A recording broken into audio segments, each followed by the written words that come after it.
حضرت یعقوب علیہ السلام اللہ تعالیٰ کے پیارے نبی تھے۔ حضرت یعقوب علیہ السلام کو اللہ تعالیٰ نے سب کچھ عطا کیا تھا، مال دولت جانور سب کچھ عطا کیا تھا۔ حضرت یعقوب علیہ السلام کے بیٹے بھی تھے۔ حضرت یعقوب علیہ السلام کے پاس اچانک سب کچھ ختم ہونے لگا، بیٹے انتقال کر گئے، جانور مر گئے، سب کچھ ختم ہو گیا، دولت ختم ہو گئی۔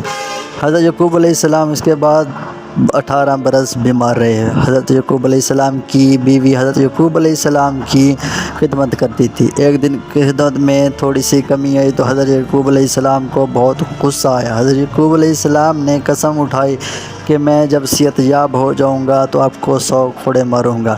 کچھ ہی عرصے بعد حضرت یعقوب علیہ السلام بالکل صحیح سلامت ہو گئے اور حضرت یعقوب علیہ السلام کو یہ قسم یاد آئی۔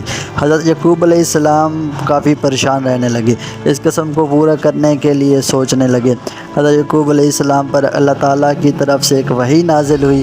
اللہ تعالیٰ نے فرمایا، اے یعقوب پریشان مت ہو، کوڑے مارنے کی جگہ آپ اپنی بیوی کو 100 جھاڑو مارو، آپ کی قسم پوری ہو جائے گی۔ حضرت یعقوب علیہ السلام یہ وحی سن کر بہت خوش ہوئے اور اپنی بیوی کو 100 جھاڑو آہستہ آہستہ لگائے اور اپنی قسم پوری کی۔